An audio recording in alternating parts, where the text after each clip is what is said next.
Oh, yeah, here we go. One more time, man. We're getting ready for some football. Yeah, another one. Yeah. I was thinking maybe we'd get an intro song going and maybe Ty will sing it. Oh, that'd be great. Yeah. No, this is an interesting one. This guy is... Take it. Open wide for some soccer! That's right, everyone. The Springfield Continental Soccer Association welcomes Mexico and Portugal. No, I'm just joking. I'm Dominic DiTolla. I'm here with the Sports Experience Podcast. I am one of your hosts, sitting alongside my co-host, Chris Quinn. And today, we are getting into one of arguably the best soccer players of the most recent era. Well, he is, and I equate this to baseball, but he is the ultimate utility player. Yeah, he's like a Swiss Army knife. And that's what people were saying is so important about him was he literally did it not for a decade, but for 2 decades. Yeah, he played like 20 years. Yeah. Which is insane. Yeah, and was top level. That's the thing that people don't understand was like since he was 17 until about 37, 38, he was at the top level. He didn't age. He was like Frank Gore. Yeah. Like, honestly. No, seriously. I feel like they do those Frank Gore memes just with him in England. I was going to say London, but not in London. But yeah, it's so... He comes through this Premier League, and he literally is like, not his first season, but his second season, and just puts this imprint forever. So we're talking about Ryan Giggs. Yeah, it just doesn't stop with this guy. Yeah. A lot of things don't stop with this guy, actually. Well, we're going to get into that one, too. Ryan Giggs, born November 29th, 1973, in Cardiff, Wales. Yeah. So he's not English. No, he's Welsh. And he was actually born Ryan Wilson. Yes. And he actually changes his name later. His father, Danny Wilson, was a rugby player for Cardiff. And that's where they lived for his whole...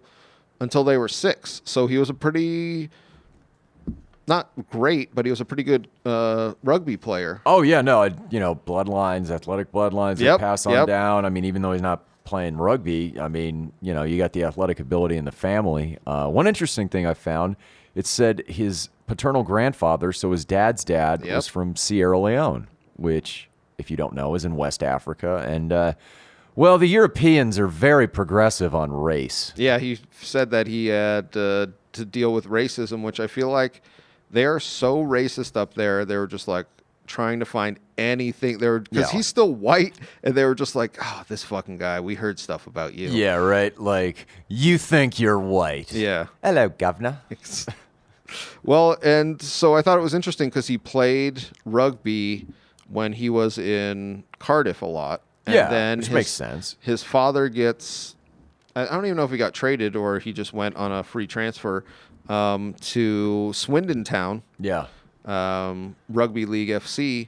So his whole family ends up moving to Manchester, or just like right out of Greater Manchester. Yeah, he's like 7, 8 years old. And when you're 7 or 8, I've had this happen. When you move, it sucks. Yeah, and he said because he was so close with his grandparents and his mom's side of the family. And this is where the move was so important, though, was once he gets to Manchester, he essentially leaves rugby behind and starts playing soccer all the time. Well, yeah, I find that interesting because I remember we talked about in that Leeds episode how that's like a rugby town. Yeah. So I wonder what would have happened because Manchester and Leeds aren't too far away. So, like, what if he goes to Leeds instead? Is he a rugby star right now, or who knows? Who knows, man? Yeah. Who knows? I don't think he had the size for it. Yeah, I think I read he was only like 5'10". Yeah. And he watching him play soccer, you're just like, this isn't a large individual. No, he's big enough to play soccer, but yeah. He definitely was a winger, a speed player.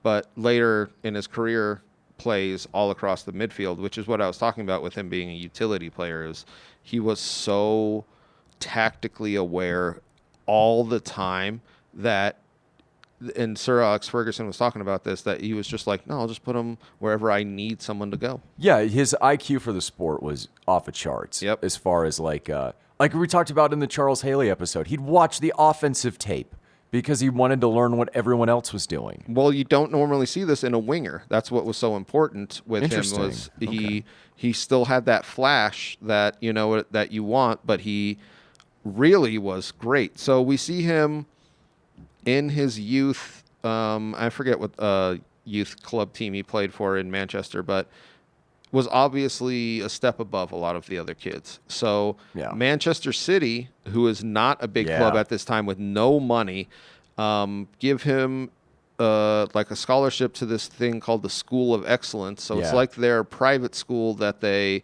try and filter soccer players I think through. Scientology has one of those. Exactly. And I thought this was really interesting because right as he was going to sign, or he kind of did sign with them, his club team plays against Manchester United's under-15 team. Mm-hmm. And this is why Sir Alex Ferguson, the Manchester United manager, was and probably is the greatest Premier League coach ever. Wow. Is he watched these games and he identified youth players that were going to be great. Yeah. So he watches Giggs score a hat trick. Yeah. Giggs is 13. Which is against older kids. Against older kids. And he said, this is what Giggs said. He said, on my 14th birthday, Sir Alex Ferguson came to my house and told me that in 3 years, I'm going to make you a professional soccer player. Yeah, November 29th, 87. Yeah. Signed that contract at 14. That's amazing. And the other thing that he said, which was why, and this really isn't in the game anymore because agents are in the game and there's all kinds of more shit in the game, but he said that Sir Alex Ferguson was so great at showing up at your house and acting like we've been friends for 20 years. What are you guys talking about? Like, let's do this. Like the college football recruiting almost. Just he had it the down. Mom, you know, yes. And this is why we see this Manchester United, and we could talk about it. We might even do a podcast on it. This class of 92, he pretty much goes out and gets these kids and turns them into the greatest Manchester team ever. Oh, totally. So that's what, because everyone talks about him. I'm talking about Sir Alex Ferguson being a great tactical leader, being a great head coach, but his ability to get these youth players and make them pros was something that I don't think anybody will do like he did. Well, your tactics don't necessarily work if your roster's shit. You need guys who can play. So. And play the way you want. That's it's so important. Mm-hmm. So he says, and this is what I love, he says, in 3 years, you're going to be a professional. So Giggs goes through the Manchester United youth development with Beckham. Yep. The Neville brothers. Wow. Nicky Butt, who has the greatest name. Awesome. Paul Scholes, who's looked at as one of the greatest midfielders ever. Yeah. And they said that they would play older youth teams. Mm-hmm. And they were just like, we would crush them. It wasn't even fair at those. It would be like 6-0 at half, and they'd be like, all right, just pass the ball around. Like, they were that much better than everybody around. Dream team, man. And right away, everybody's saying, oh, these are the Bugsby boys of this next generation, because nobody brings clumps of players through like that. Yeah, like, you can have that number of guys coming through in like a half decade. Yes. Not all at once. Scattered, exactly. Yeah. And that's why they were so fucking good together. Yeah. And we see him on his 17th birthday. Mm-hmm. It's always happening on his birthday. That's so weird. Sir Alex, he goes, hey, man, 3 years. Exactly 3 years. He goes, all right, you're a professional. Yep. And I think his first game was against Everton. March 2nd, 1991. Yeah, baby. Mm-hmm. In a loss at Old Trafford, but they were saying that you can see right away that he just brings sparks, because he's a backup, to begin his career. Which is what, and I wanted to bring this up because of the Freddie Adu. We just did a Freddie Adu episode if you want to check that out. They almost play identical positions, and what happened with Freddie is they kept bringing him on as a substitute, and he felt like that was wrong. Yeah. Ryan Giggs is brought on as a substitute, and he understands, like, no, this is right. I'm a child right now, and I'm going to have to learn on the fly. Exactly. And this is big ups to Sir Alex Ferguson again. He actually didn't let Ryan Giggs have an interview with the media until he was 20 years old. Which is actually very smart. Like, 17, God knows what I would have said with cameras in my face. I can't even imagine, like, and you're a soccer star? Jesus. Well, they felt like there was this feeding frenzy around him right away because everybody saw his potential. And he was like Mr. GQ looking. So, I mean, everybody's going to want a piece. And his first goal, this is something that sometimes guys just have stuff that happen in their careers that just lay it out for like the rest of their careers. His first goal is in, I think it's in a League Cup against Manchester City, which Manchester City wasn't even in the same division at that point. Yeah. So it's rare for them to meet up. And then he gets his first goal against Man City, and people were like, here we go. Yep. And he has an okay first season. They end up winning the League Cup that year. Mm-hmm. I'm talking 91, 92. Mm-hmm. And that is the last year before the Premiership. Yeah. And we've talked about this on our Leeds episode. We did, yeah. One of the worst transfers ever. Yep, we did. So 91-92 season, Leeds wins the cup, they win the league, and then for some reason they decide to sell Eric Cantona to fucking Manchester United, which is fine if you want to sell Eric Cantona. They actually got a good price for him, but to sell it to the second place team was so crazy that people still talk about it being the worst transfer. Hey, everybody. Just want to take a quick break to let you know that our Sports Experience podcast is brought to you by Engle Studio here, and they're here in Tucson for all your recording needs. Honestly, you never see that in any professional sport. Never. Ever. Yes. No. It was horrible business. And that's what they said, because then we get the Premier League's first season, and you literally get Manchester United's dominance. Oh, they just start fucking people up. It's hard to, because in other leagues, you'll have teams really dominate for like 5-6 years, but Manchester United dominated for like 20. Yeah. And it's crazy as to what they did. Yeah, it's like Yankees or, Canadiens type, or even Celtics dominance. I was thinking Celtics, Canadiens with the amount of time. You know what I mean? Like, and Yankees in that. God damn. But in 92, when Eric Cantona came in, they had a bunch of young players, and Ryan Giggs said, we needed somebody that knew how to win to come in and kind of gel us. And he goes, when they let Cantona go, it was like perfect for us. Totally.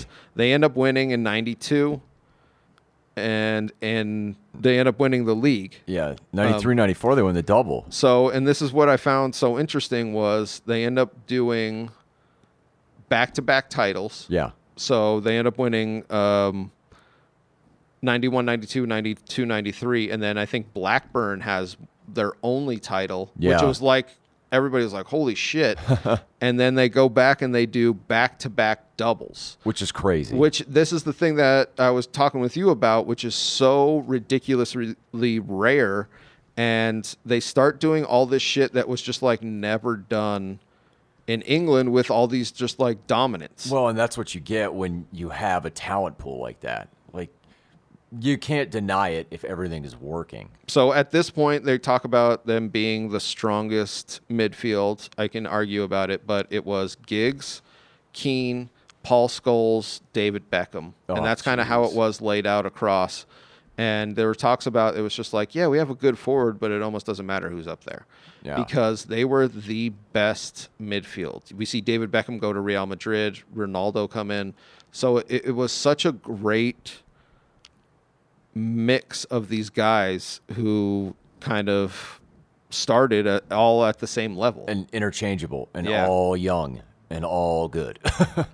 So we see them win, and they just win so much. So we see them win 92, 93, 93, 94, 95, 96, 96, 97, 98, 99, 99, 2000, 2000, 2001. So like they're winning at a Charlie Sheen level. And it was interesting because, and I think it's for 9 years, they either won the Premier League or got second. So 9 years in a row. It was almost a decade.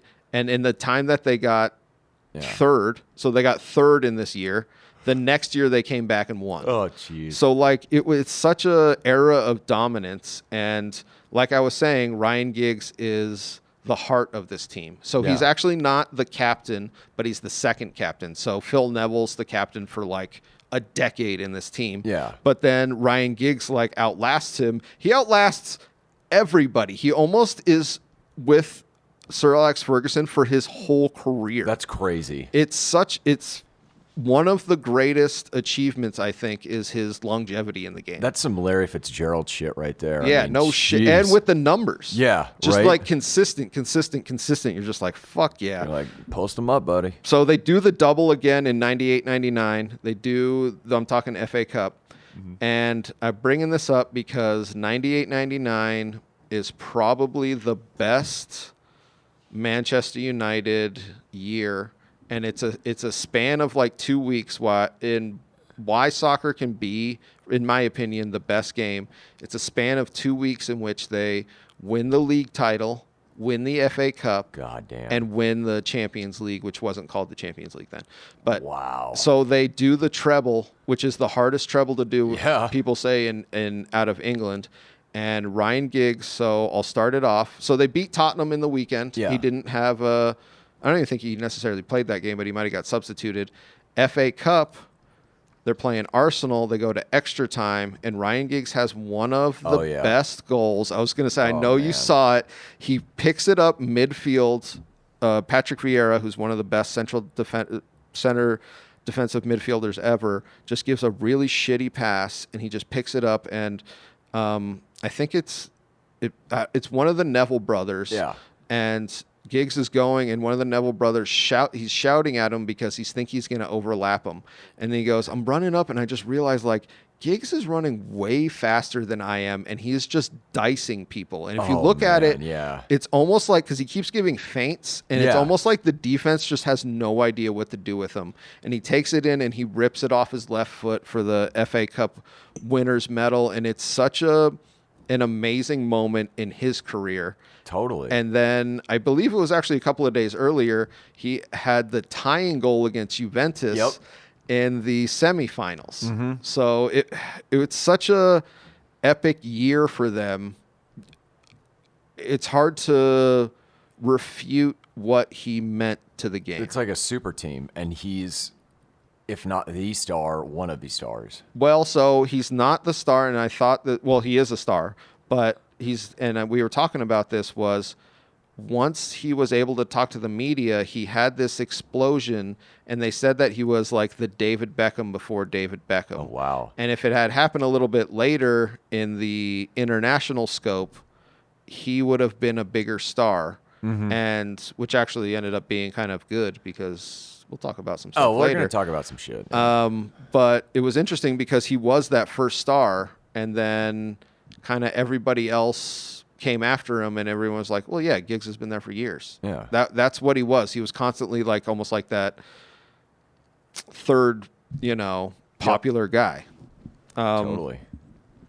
So I just want to touch on his statistics before we get into some naughty shit. Yep. Actually, they won the Champions League again in 2007, 2008. Yep. Premier League's titles in 2002, 2007, 2008, 2009. So this was the other thing that I found interesting, was they were the only teams to do three-peats. And they've done it multiple times. That's how dominant they were, was if you were winning while Sir Alex Ferguson was playing, coaching, and Giggs was playing, except for maybe like the last 5 years, you had to beat them. Yeah. There was nobody else was getting second. Road to the championship goes through this place. Exactly. They were either losing in the semis or the finals of the FA Cup every single year, or winning. And that's what really a dynasty is. And that's what I feel like they really are. And why, no argument here. Yeah. And why he is looked at as the heart of this team was he had the most Premier League appearances until Gareth Barry beat him with 632. He has the most assists in the Premier League of all time. Oh, yeah. Which is with 162, which actually I liked. Sir Alex Ferguson made a comment because they were like, did you feel like Giggs could have scored more goals throughout his career? And he was just like, I didn't want Giggs to do anything other than what he did. And Giggs was commenting on it. He was just like, yeah, I never wanted to play for another coach because he knew my game so well. He would be like, And I thought about it with baseball. He'd be like, here's the switch. And I would just like stand there and the ball would just like come to my feet and the goal would be open. Yeah. Kind of shit like that, where it was just like, I understand where you need to be Tactically, yeah. Tactically, they were the best. So 22 consecutive seasons. I don't think anybody's going to ever break that in the Premier League. 21 consecutive scoring seasons. So he scored in 21. Wow. Most appearances ever for Manchester United. That one might get broken, but I highly doubt it. Yeah. First Manchester United player with 100 goals in the Premier League. So he has just like all of these amazing achievements. And like we were talking about before, he was looked at as one of the good guys. So he almost never got yellow cards. He almost never like argued with the ref. He kind of got into a tussle one time with some Arsenal players, but that's ridiculously common. And a lot of people thought that he was like this really great guy. Doing pudding pop commercials, starring on TV shows. That's kind of the way it was. And as soon as his career was over, it was almost like the media was holding on to this. Yeah. And because there was like gag orders in place, supposedly, with him hooking up with this model. Uh-huh. And then I believe his brother's wife wrote a tell-all letter and got paid a shit ton of money. Sure she did. About the affair that him and Ryan Giggs had for 8 years. That's your brother, man. God damn. And that's what everyone was saying, was just like, how cold-blooded is this guy? That's horrendous. Like, oh, man. Oh, man. His father came out and said, I saw that. It like destroyed our family and he's not welcome here anymore. And like, as he shouldn't be. Yeah, no, it was so ridiculously messed up that. Well, he became Wales' coach, and he had a little interesting thing. Oh, yeah. So it's so weird. So all this was coming out, and Wales had already agreed for him to be their new head coach. Yeah. And in international soccer, you take huge breaks. So all this shit's kind of coming out, and he hasn't had a practice with his team for like 3 months. Oh, God. And then he sends it out thing. He's like, all right, this is going to be our first practice. I want everybody to bring pictures of their wives or girlfriends. Oh. And the media got a hold of this. So coaches do this from time to time to bring guys together and be like, this is what we're fighting for. This is our team. Like, these are the people that you want to like. Can't you just tell them about them? And people were like, hold on. He's asking them to bring pictures. Is he going to like put them up and be like, all right, Johnny, I'm going to be going for yours this week. Yeah. But so the media just. Spank bank filled. Exactly. God. The media just really started piling on him, and you could tell Wales didn't want any association with him, obviously. And then shit just starts going downhill quickly. In the worst way. Yeah. And I feel like the pandemic was tough on all of us, but like, for him, Jesus, man. So he's never had troubles like this before, but I believe it was November 3rd, 2020. 2 counts of assault against his girlfriend. And then April. So he moved on from his brother's wife? Good yes, for you, Ryan. yes. And his wife, who was, I believe he was married to the whole time. That was the other thing, was he had a wife and I believe kids the whole time. He's the biggest piece of shit for, I'm just saying. And a great soccer player, huge piece of shit. Totally. April 2021, bodily harm and assault against 2 women. So he's out there like Ike Turner in this bitch. Well, this is something that we've said. Great soccer player, but really a 5-tool asshole. Yeah, just a what's the word I'm looking for? Just a knucklehead. Just a douchebag. Yeah. Yeah. Which everybody was talking about, which is why it was so sad, was he was idolized like David Beckham. And we see David Beckham being, I mean, the picture of family. Yeah, he's just a guy. Yes. Like, exactly. You know, but you know what, though?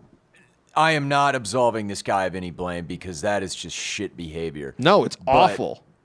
The media itself, when you build these people up to that such an extent, you know, what the hell? Like, Yeah. what the hell do you think is going to happen if you're not doing your research on these people or know their tendencies and all this other shit? Yeah, no, you're right. And especially the media, they portray this image that just isn't true. And then once the curtain goes by, once his career is over, once they're done using him, the rug gets pulled out. And then they'll do anything they can to tear him down because it's like, oh, this squeaky clean. It's like, you made him squeaky clean, you fuckers. Like, but, I mean, also, fuck this guy for assaulting women. Totally, I'll never do that. Chelsea, Champions League champions, there 2021. You go. I wanted to tell you about that there. Sports Experience Podcast. Hey, everybody. This is just a stock message at the end of every episode. We hope you enjoyed whatever athlete and or team that episode was about. Just want to say, give us a quick follow on all social media. We have a YouTube channel, the Sports Experience Podcast, and we're on Instagram, DiTolla Dominic, and myself, C. Quinn Comedy. So give us a follow all around. We're always recording right here at Engle Studio. Thank you all very much.